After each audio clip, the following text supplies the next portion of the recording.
7 बच्चे थे। वे सब एक ही कक्षा में पढ़ते थे, पर उनके शौक अलग अलग थे। बकुल बहुत कूद फांद करती थी। इसी चक्कर में उसका पैर टूट गया और उसे व्हील चेयर पर बैठना पड़ा। अंशुल फुटबॉल का शौकीन था और देविका हुला हूप की। मोटी सी मोनिका को तैरना पसंद था और वह चाहती थी सब बच्चे बस पानी में तैरते रहें। प्रतुल को पसंद था गाने सुनना और गाना। ईडी चाहता था कि उसके सब दोस्त उसके साथ कुंग-फू सीखें। प्रतुल की तरह ही कमल भी हर समय कान पर ईयरफोन लगाए रखता था, पर वह गाने नहीं सुनता था, बस केवल रैप सुना करता था। सारे गाने नहीं सुनता था। स्कूल में तो ये सातों लोग साथ साथ रहते ही थे। खेल के मैदान में भी साथ ही रहना चाहते थे। इसी चक्कर में ये लोग कभी कभी लड़ाई करने लगते थे। स्कूल में कुछ पढ़ाकू बच्चे थे जो इनका मजाक बना दिया करते थे। बकुल को जब वे कहते टूटी टांग, तो बकुल कहती मांग मांग वरदान मांग। अंशुल को जब कोई फुटबॉल कहकर चिढ़ाना चाहता तो वह कहता खुद को तौल। देविका को देखते ही वे हुला हूप चिल्लाने लगते। तब देविका कहती बिल्कुल चुप। मोनिका को जब मोटी कहा जाता तो वह कहती खोल ले अपनी अकल की टोटी।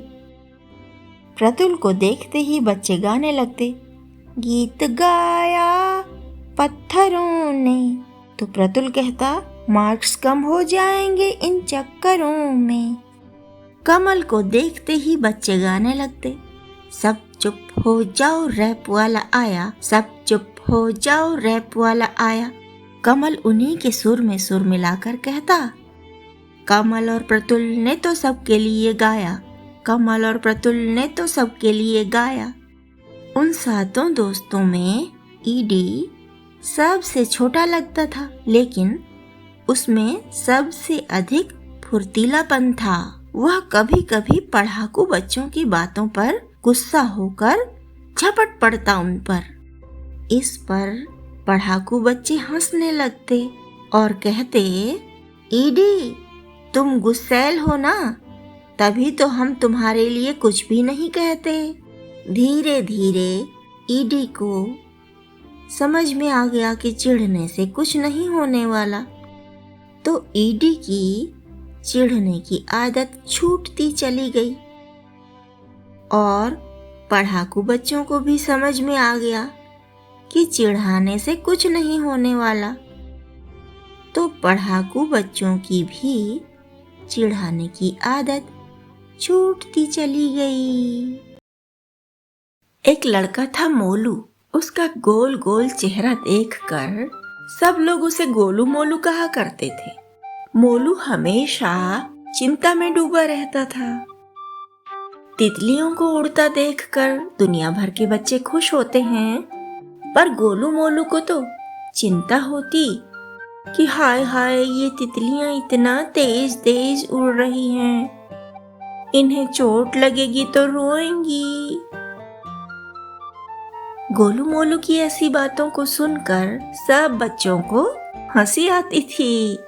गोलू मोलू के पड़ोस में एक लड़की रहती थी जो उसे देखते ही जीभ निकाल कर नाचने लगती थी।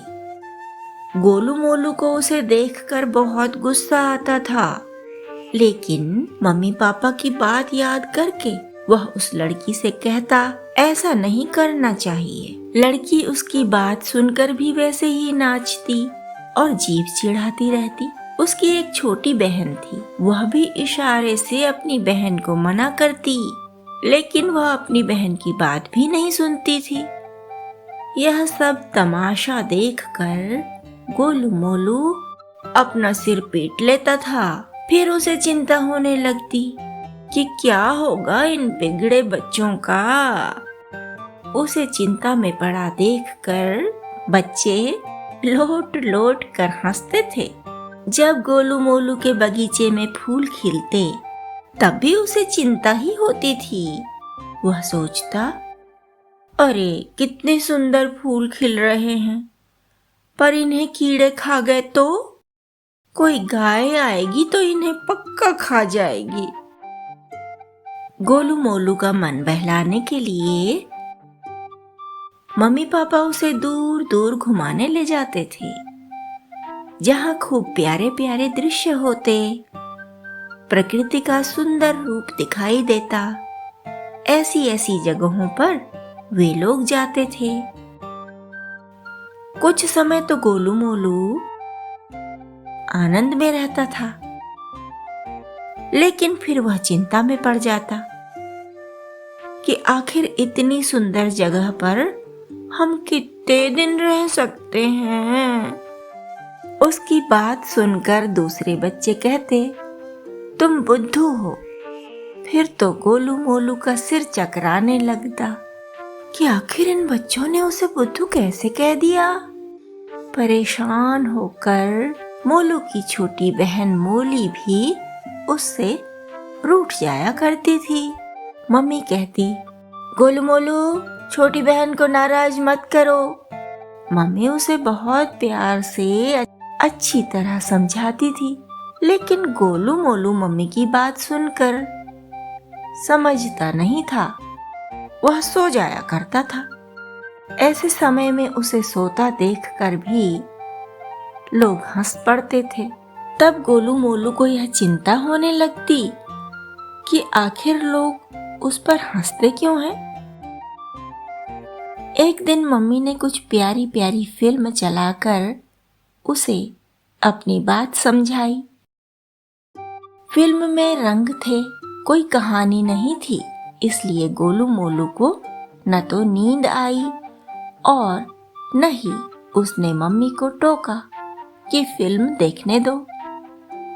तब गोलू मोलू को समझ में आ गया कि वह बेकार की चिंता करता है।